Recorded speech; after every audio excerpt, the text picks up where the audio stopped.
রাতের অন্ধকারে আমার শ্বশুর যেভাবে কাজ করলো সেটা শুনলে তোমাদের দাঁড়িয়ে যাবে, তাই গল্পটি শেষ পর্যন্ত শোনার আগে কানে হেডফোন লাগিয়ে নাও আর চ্যানেলটি এখনই সাবস্ক্রাইব করে দাও। আমি রূপা, এই বাড়ির বউ। স্বামী বিদেশে, আর আমি একা একটা ঘরে হাঁসফাঁস করে কাটাই প্রতিদিন। আমার স্বামী রাজীবকে বিয়ে করেছি প্রায় 1 বছর। বিয়ের 2 মাস পরেই চলে গেছে মালয়েশিয়া, সেই থেকে এই ঘরে আমি একা। শুধু আছেন শ্বশুর, উনি আমার খুব যত্ন নেন, সবকিছুতেই খোঁজ রাখেন। আমি যেন একা বোধ না করি, চেষ্টা করেন সবসময় পাশে থাকতে। কিন্তু জানো, যতই কেউ যত্ন করুক, স্বামীর স্পর্শের অভাবটা কোথাও যেন থেকে যায়। কখনো রাতের বেলায় বালিশে মুখ লুকিয়ে কাঁদি, কখনো দিনের বেলায় চুপ করে বসে থাকি বারান্দায়। সেদিন বৃষ্টি পড়ছিল, আকাশ অন্ধকার, আমি রান্নাঘরে ছিলাম। হঠাৎ লোডশেডিং, সব অন্ধকার হয়ে গেল।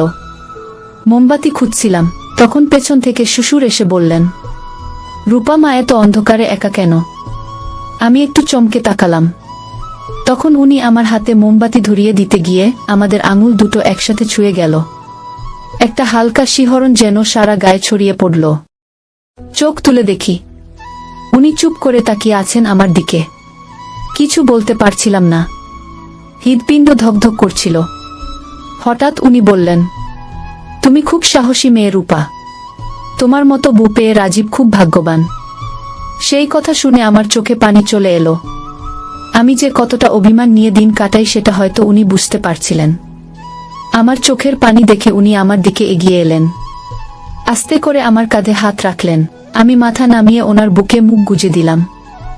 জানি না কেন, কিন্তু ওই মুহূর্তে আমি আর নিজেকে আটকাতে পারিনি। ওই বুকটা আমার জন্য তখন মনে হচ্ছিল সবচেয়ে নিরাপদ জায়গা। আমরা বারান্দায় বসেছিলাম, বৃষ্টি তখন আরো জোরে নামছে। আমি হেলান দিয়েছিলাম শ্বশুরমশাইয়ের কাঁধে, ওনার হাতে আমার হাত শুধু ধরা ছিল, একটুও না ছেড়ে। হঠাৎ হালকা বাতাসে আমার চুল উড়ে এসে ওনার গালে লাগলো। উনি চুল সরিয়ে দিতে গিয়ে এক মুহূর্ত থেমে গেলেন। আমাদের চোখাচোখি হলো, তাকিয়ে রইলাম দুজনেই। আমি জানি এই অনুভূতি স্বাভাবিক নয়, কিন্তু আমি চাইছিলাম কেউ আমায় একটু ছুঁয়ে দেখুক, ভালোবাসুক, জড়িয়ে ধরুক। তখন উনি ধীরে ধীরে আমার কপালে একটা চুমু খেয়ে বললেন, তুমি একা নও রূপা, আমি পাশে আছি। আমার চোখ বুজে এলো। এই আশ্বাসটুকুই তো আমি এতদিন ধরে চাইছিলাম। রাতটা তখন গভীর হচ্ছিল, আমরা একসাথে বসেই ছিলাম। কোনো কথা নেই, শুধু নিঃশব্দ একটা টান, যেটা ক্রমে আরো গভীর হচ্ছিল। পরদিন সকালে ঘুম থেকে উঠে দেখি উনি আমার জন্য নাস্তার প্লেটে আমার প্রিয় লুচি আর আলুর তরকারি দিয়ে গেছেন। তখন মনে হচ্ছিল আমি যেন কাউকে আবার নতুন করে পেয়েছি। সন্ধ্যায় আবার লোডশেডিং, আবার সেই অন্ধকার। আমি নিজেই বারান্দায় গিয়ে বসি। কিছুক্ষণ পর উনি পাশে এসে বসেন, আমার দিকে তাকিয়ে মুচকি হাসেন। এইবার আমি হাতটা বাড়িয়ে ওনার হাতে রাখি। উনি চমকে ওঠেন না, বরং ওনার আঙুল দিয়ে আমার আঙুল আলতো করে স্পর্শ করেন। আমার গালটা তখন গরম হয়ে উঠছিল, হৃৎপিণ্ড যেন বাইরে চলে আসবে এমন অবস্থা। তখন হঠাৎ আমি নিজেই ওনার বুকে মুখ গুজে বলি, আমি খুব একা সূর্যি, আপনার কাঁধে মাথা রাখলেই শান্তি পাই। উনি আর কিছু বলেন না, শুধু আস্তে করে আমার কপালে আর গালে ছোট্ট করে এক একটা চুমু খান। আমি চোখ বুজে নিই আর নিজেকে ছেড়ে দিই সেই নিষিদ্ধ আবেগের জোয়ারেই।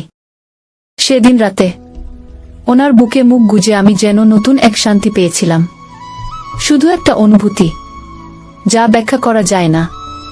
ওনার গায়ে থাকা সেই হালকা গন্ধ আর ওনার কপালের স্পর্শে আমি ভুলে গিয়েছিলাম আমার স্বামীর অস্তিত্ব। সকালবেলা ঘুম ভাঙল হালকা আলো, চোখ খুলে দেখি আমি নিজের ঘরে, কিন্তু আমার শরীরে তখনও ওনার আলতো স্পর্শের অনুভব রয়ে গেছে। মনে হচ্ছিল কেউ যেন আমাকে আদর করে রেখে গেছে। আমি উঠে রান্নাঘরে গেলাম, চা বানাচ্ছি। তখনই উনি এসে পেছন থেকে বলে উঠলেন, রূপা চা আমায় একটু আগে দেবে তো? আমি হেসে বললাম, চুপচাপ বসে থাকুন বাবা, আপনার জন্যই তো সব করছি। ওনার মুখে একটা প্রশান্তির হাসি। আমি ওনাকে চা দিলাম। উনি কাপটা ধরতে গিয়ে আবার আমার আঙুল ছুঁয়ে ফেললেন। এই ছোঁয়াগুলো এখন আর আমাকে অস্বস্তি দেয় না, বরং এক ধরনের শান্তি এনে দেয়। চুপচাপ ওনার পাশে বসে আমি চা খাচ্ছিলাম।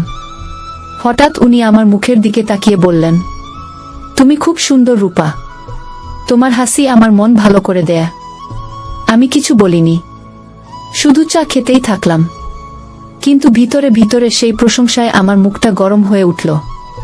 হৃদয়ে যেন একটা মিষ্টি ঝড় বইল। সেদিন দুপুরে ঘুমোতে গিয়েছিলাম, ঘুমটা গভীর ছিল। হঠাৎ অনুভব করলাম কেউ যেন আমার কপালে হাত রাখছে। চোখ মেলেই দেখি উনি দাঁড়িয়ে, চোখে মায়া, চোখে কোমল দৃষ্টি। উনি ধীরে ধীরে আমার গালে হাত বুলিয়ে বললেন, তুমি জানো রূপা, তুমি আমার জীবনে এক নতুন আলো নিয়ে এসেছ। তুমি হাসলে আমি বাঁচি। আমি থেমে গেলাম। জানি এটা ভুল, জানি সমাজ এটাকে মানবে না, কিন্তু আমার মন কিছুতেই মানছিল না। আমি ওনার হাতটা ধরে বললাম, তুমি আমার প্রিয় মানুষ হয়ে উঠছ বাবা। আমার একাকিত্বে তুমি আমার প্রিয়তম হয়ে উঠছ। আমার কথায় ওনার চোখ যেন ভরে উঠল জলে। উনি আমার হাতটা নিজের বুকে এনে রাখলেন। বললেন, আমার ছেলের বউ হয়ে এসেছিলে, কিন্তু তুমি এখন আমার হৃদয়ের আশ্রয়। ওই মুহূর্তে আমি আর কিছু ভাবিনি। চুপচাপ উঠে ওনার বুকের মধ্যে জায়গা করে নিয়েছিলাম। ওনার বুকটা ছিল শক্ত, কিন্তু সেই জায়গাটা আমার জন্য ছিল যেন পৃথিবীর সবচেয়ে কোমল আশ্রয়।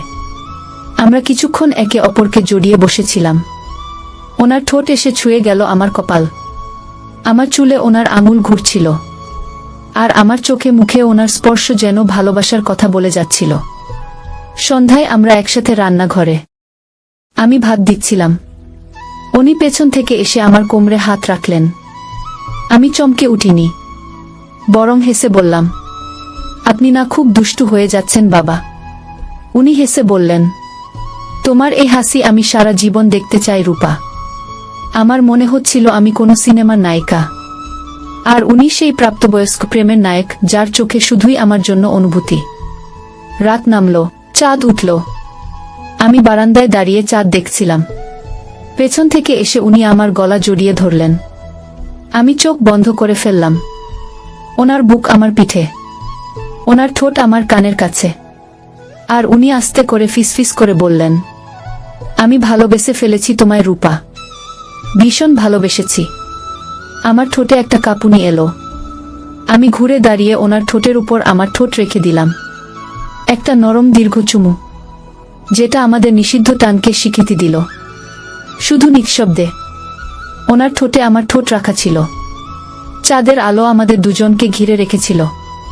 সেই চুমুটা যেন কোনো কথার প্রয়োজন ফেলে না, সব বলে দেয় নিঃশব্দেই। আমি জানতাম এই ভালোবাসা অন্যরকম, সমাজের চোখে ভুল, কিন্তু হৃদয়ে এটা ছিল আমার সত্যি। আমার উনি শুধু আমার সুর নয়, আমার ভালোবাসার মানুষ। সেই রাতে আমরা বারান্দায় বসে একে অপরকে জড়িয়েছিলাম। আমি ওনার বুকের উপর মাথা রেখেছিলাম, উনি আমার চুলে হাত বুলাচ্ছিলেন। হালকা গায়ে হাত রেখে ফিসফিস করে বললেন, তুমি জানো রূপা, তোমার গায়ের গন্ধটা আমার মন শান্ত করে দেয়। আমি হেসে বললাম, তাহলে আপনি আমার গন্ধেই থাকুন সবসময়। আমার শরীরটা হয়ে উঠুক আপনার আশ্রয়। উনি আর কিছু বলেননি, শুধু আমার গাল ছুঁয়ে চোখে চোখে তাকিয়েছিলেন অনেকক্ষণ। সকালে উঠে আমার মনে হচ্ছিল আমি নতুন কেউ হয়ে গেছি। একটা অন্যরকম শক্তি যেন আমায় ঘিরে রেখেছে। আমি গুনগুন করে গান গাইছিলাম রান্না করতে করতে। উনি এসে বললেন, আজ তুমি অনেক বেশি সুন্দর লাগছ। আমি হেসে বললাম, কারণ আজ আমি ভালোবাসায় জেগেছি, আর সেই ভালোবাসাটা আপনি দিয়েছেন। উনি আমার পেছনে এসে দাঁড়ালেন, ধীরে ধীরে আমার কাঁধে হাত রাখলেন, তারপর চুল সরিয়ে গলায় একটা নরম চুমু খেলেন। আমি চোখ বন্ধ করে ফেললাম।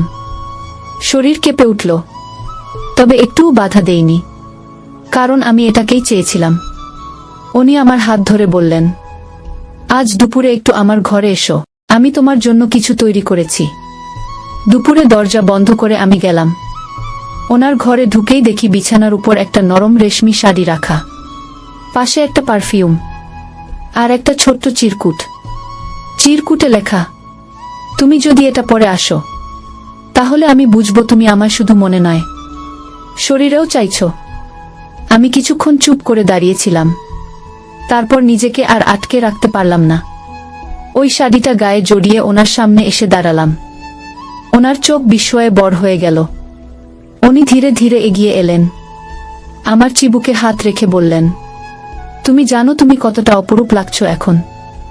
আমি লজ্জায় চোখ নামিয়ে ফেললাম। তখন উনি আমার কপালে ঠোঁট রাখলেন, তারপর মুখে, তারপর গালে। ধীরে ধীরে ওনার ঠোঁট আমার ঘাড় ছুঁয়ে এলো। আমার শ্বাস গা থেকে খুলে গেল যেন। আমি ওনার গায়ে ঝুঁকে পড়লাম। ওনার বুকটা শক্ত কিন্তু নিরাপদ। আমরা দুজনে অনেকক্ষণ ধরে একে অপরকে জড়িয়েছিলাম।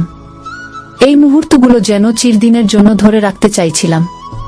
আমার হৃদয়টা চাইছিল এই মানুষটা যেন আমার ছেড়ে কোথাও না যায়। হঠাৎ বাইরে থেকে দরজার বেল বাজল। আমি ভয়ে ছিটকে উঠলাম। উনি শান্ত করে বললেন, চিন্তা করো না, তুমি এখন আমার, এই ঘরটাও আমাদের। আমি হালকা মাথা নেড়ে বেরিয়ে এলাম। বুকে তখনও ওনার ছোঁয়ার অনুভব, ঠোঁটে তখনও ওনার ভালোবাসার নরম চিহ্ন। সেদিন রাতে ঘুমাতে পারিনি। চোখ বন্ধ করলেই ওনার মুখ, ওনার হাত, ওনার ঠোঁট মনে পড়ছিল। এই সম্পর্ক এখন আর স্বপ্ন নয়, এইটা আমার বাস্তব, যেখানে আমি সুর নয়, একটা পুরুষকে ভালোবাসছি, যার ছায়ায় আমি নিজেকে পূর্ণ মনে করি। আমার চোখে তখন ঘুম নেই, শরীরে তখনও ওনার ছোঁয়ার গন্ধ, ভালোবাসায় ভেজা এক অদ্ভুত কাঁপুনি। আমি জানতাম এটা ঠিক নয়, তবু মন মানছিল না। আমি এখন যাকে ভালোবাসি সে আমার সুর, কিন্তু ওনার স্পর্শ ছাড়া আমি এখন নিজের অস্তিত্বই খুঁজে পাই না। পরদিন সকালে ঘুম ভেঙে দেখি উনি বারান্দায় দাঁড়িয়ে সিগারেট খাচ্ছিলেন। আমি ধীরে ধীরে গিয়ে পেছন থেকে ওনার বুকে হাত রাখলাম। উনি চমকে তাকালেন, তারপর মৃদু হেসে বললেন, তুমি এখন আমাকে ছেড়ে যেতে পারবে রূপা। আমি হেসে বললাম, আমি কোথায় যাব? আপনি ছাড়া আমি এখন কেউ না। উনি আমার কপালে চুমু দিয়ে বললেন, তাহলে এসো, আজ সারাদিন আমার পাশে থেকো। আমরা একসাথে দুপুর কাটালাম। ঘরের পর্দা টেনে দিয়ে আলোর ভেতরে ভালোবাসা লুকিয়ে রাখলাম। ওনার কোলের উপর মাথা রেখে শুয়েছিলাম।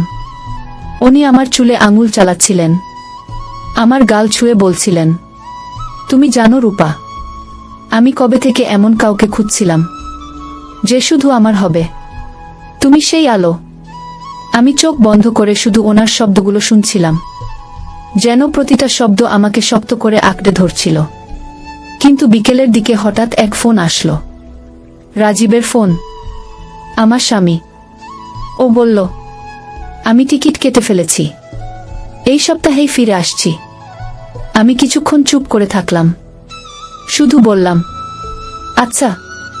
কল কেটে দিয়ে আমি চুপ করে বসেছিলাম অনেকক্ষণ। মনে হচ্ছিল একটা ঝড় এসে আমাদের সম্পর্কটাকে উড়িয়ে নিয়ে যাবে। রাতের খাবারের সময় আমি আর কিছু খেতে পারছিলাম না। উনি বুঝে ফেললেন। ধীরে ধীরে আমার পাশে এসে বসে বললেন, ফিরছে রাজীব, তাই তো? আমি মাথা নাড়লাম। উনি আমার গালে হাত বুলিয়ে বললেন, তুমি যদি বলো আমি ওকে সব বলবো। তুমি আমার পাশে থাকলে আমি কাউকে ভয় পাই না। আমি কেঁপে উঠলাম, বললাম, না প্লিজ, এই ভালোবাসাটাকে আমাদের মধ্যে রাখি। এইটুকু সম্পর্কই আমার জীবনের সবচেয়ে বড় সুখ। উনি আমায় বুকে টেনে নিলেন, চোখের জল মুছে দিয়ে বললেন, তাহলে আজ রাতে শুধু আমার হয়ে থাকো, আর কিছু চাই না। সেই রাতটা আমাদের জীবনের শেষ রাত ছিল।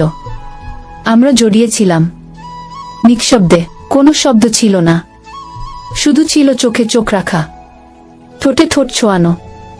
তাকিয়েছিল, আর আমি শুধু ওনাকে অনুভব করছিলাম। শেষবারের মতো সেই রাতটাই আমাদের একান্ত সময় ছিল। সকালবেলা আমি ঘুম থেকে উঠলাম, ওনার পাশে আর কাউকে পেলাম না। শুধু টেবিলের উপর রাখা ছিল একটা চিঠি আর একটা সাদা ফুল। চিঠিতে লেখা ছিল, রূপা, আমি জানি তুমি আমায় ভালোবেসেছ, আমিও তোমায়, কিন্তু আমার ভালোবাসা তোমায় কষ্ট দিক এটা চাই না। রাজীব আসছে, তোমরা সুখী হও, আর আমার জন্য দোয়া করো। আমি চলে যাচ্ছি। আমি সেই চিঠিটা বুকে চেপে ধরে কাঁদছিলাম। চিৎকার করে বলতেও পারছিলাম না, শুধু মনে হচ্ছিল বুকটা ফেটে যাবে। উনি সত্যিই চলে গেছেন, কারো কিছু না বলে, শুধু আমায় এক বুক ভালোবাসা দিয়ে। সেদিন সন্ধ্যায় রাজীব এলো। আমি চোখ লুকিয়ে রাখলাম। ও বলল, তুমি ঠিক আছো তো? মনে হচ্ছে কেমন যেন চুপচাপ। আমি মাথা নেড়ে বললাম, ভালো আছি, শুধু একটু ক্লান্ত। রাজীব বুঝতে পারেনি কিছু, কিন্তু আমার হৃদয়ের ভিতরটা জানত। আমি আজও একজন মানুষকে ভালোবাসি, যে আর আমার জীবনে নেই। মধুসূদন বাবু মানে আমার শ্বশুর আর কখনো ফিরে আসেননি। শুধু মাঝে মাঝে পোস্ট অফিসে একটা চিঠি আসে, নাম নেই, ঠিকানা নেই, শুধু লেখা থাকে, আমি ভালো আছি, তুমি তো ভালো আছো তাই তো? আমি সেই চিঠিগুলো এখনো লুকিয়ে রাখি একটা বাক্সে, যেখানে আমি আমার ভালোবাসা লুকিয়ে রেখেছি। আমার জীবন এখন অন্যরকম।